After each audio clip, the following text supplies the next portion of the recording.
Assalamualaikum warahmatullahi wabarakatuh. Waalaikumsalam warahmatullahi wabarakatuh. Pak, ingin bertanya nih, apakah kalian sehat hari ini? Sehat. Makan semua? Sudah. Belum, nanti aja makan. Luar ya. Alangkah baiknya sebelum mulai pembelajaran, kita bacakan doa yang dipimpin oleh kedua. Silakan kedua.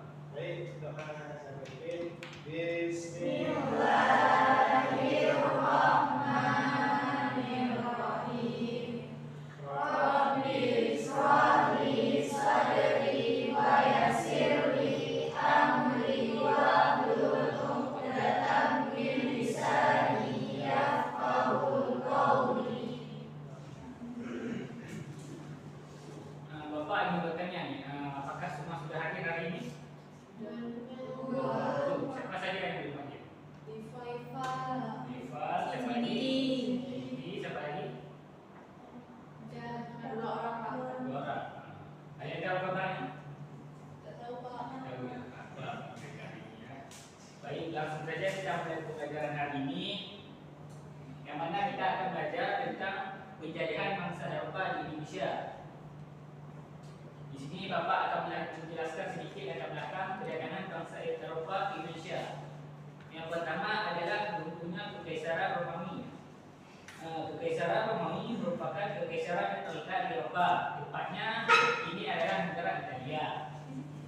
Namun setelah perubahan Kekaisaran Romawi yang terjadi pada tahun 476 Masehi, berakibat pada kemunduran jalinan perdagangan antara Asia dengan Eropa yang mengakibatkan kehidupan wilayah tersebut semakin merosot. Karena kemerosotan tersebut pada zaman tersebut dianggap sebagai zaman kemunduran yang disebut dengan zaman ke-8, yang pada saat itu membuat tatanan hidup bangsa-bangsa di Eropa menjadi kacau balau.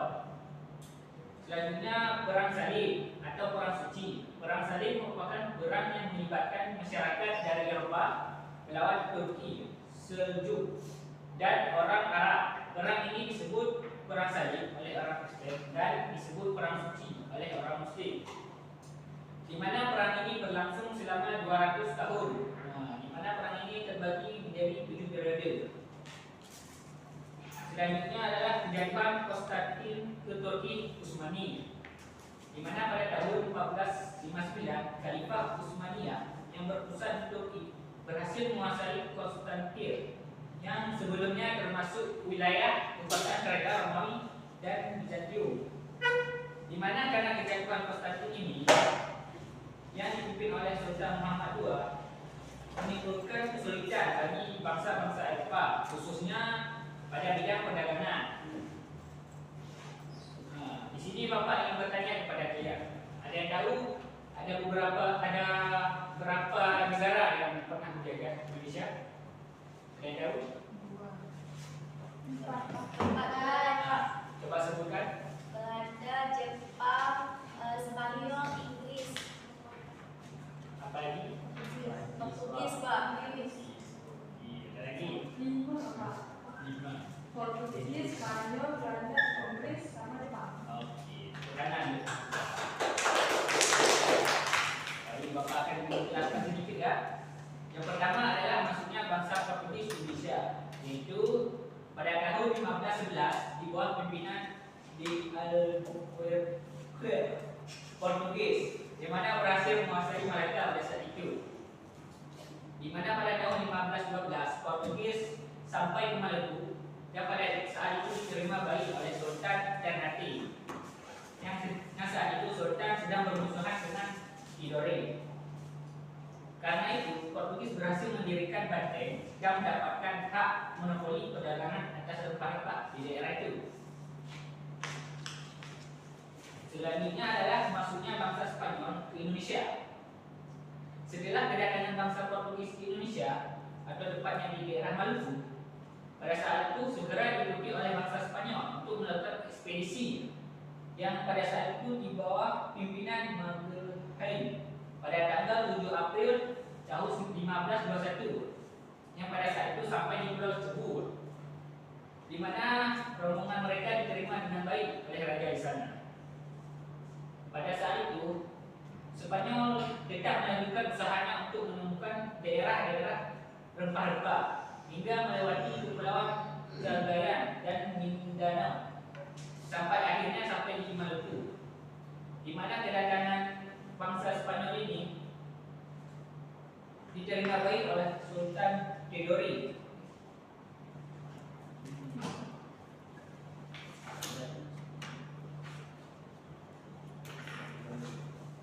Sebaliknya, kedatangan Spanyol di daerah Maluku menyebabkan perseteruan dengan Portugis, di mana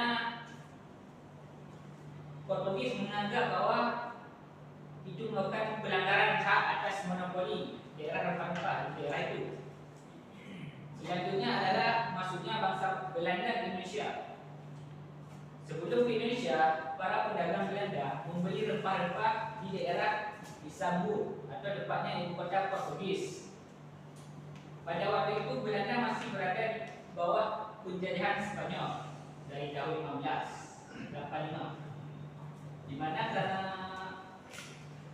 penjajahan tersebut Belanda tidak lagi mengambil rempah-rempah di daerah Istanbul, sehingga Belanda pergi berlayar dan sampai ke daerah Nusantara, di mana pada saat kedatangan rombongan orang-orang Belanda tersebut, mereka diterima dengan baik oleh masyarakat di daerah sana dan diizinkan untuk berdagang. Tetapi karena kesombongan mereka dalam berdagang sehingga memonopoli perdagangan, mereka diusir dari daerah tersebut, di mana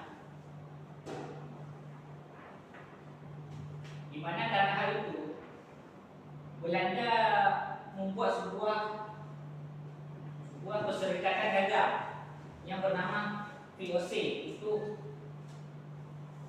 dapat memonopoli perdagangan di daerah itu. Selanjutnya adalah masuknya bangsa Inggris ke Indonesia. Setelah Portugis berhasil menemukan Kepulauan Maluku, perdagangan rempah-rempah semakin meluas, di mana dalam waktu singkat berkembang dan perdagangan rempah-rempah menjadi sangat banyak dilakukan oleh bangsa Eropa. Pada kala itu, Inggris ingin mengambil keuntungan dari perdagangan rempah-rempah tersebut dan terus mencari ke berbagai daerah yang terdapat rempah-rempah, di mana pada saat itu bangsa Inggris berlayar hingga sampai ke Kepulauan Nusantara untuk meramaikan perdagangan rempah-rempah. Hingga tahun 1602, pemerintah Inggris mengirimkan utusannya ke Banten guna mengadakan hubungan bilateral antara pedagang Inggris dengan Banten. Hasil dari pertemuan ini adalah diberinya izin oleh Sultan Banten untuk Inggris untuk mendirikan kantor dagang di Banten. Inggris juga membangun kantor dagang di Jayakarta. Hingga abad ke-16, Inggris telah banyak mendirikan kantor-kantor dagang di daerah tersebut. Baik, dari materi yang Bapak ajarkan, ada yang ingin ditanyakan? Ada? Tidak ada ya? Baik, karena tidak ada, Bapak lanjutkan ke penugasan ya. Di sini kalian bisa membagi kelompok? Bisa. Baik, Bapak akan membagi ini ya. Ini untuk kelompok satu kan? Kelompok satu nanti cari poin-poin itu dibaca dulu. Terus poin-poin ke sini. Cuma kerjakan soal di belakang. Ini kelompok dua.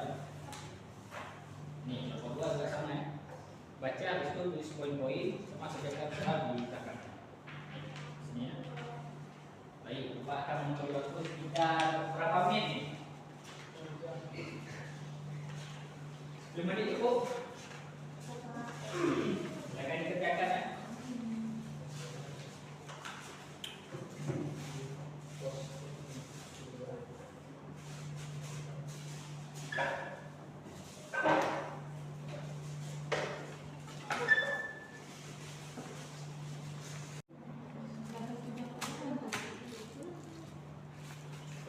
apakah semua sudah siap? Sudah. Kumpulkan di sini. Baik, Pak. Ini dari kelompok 1. Tidak, belum. Sudah. Tidak.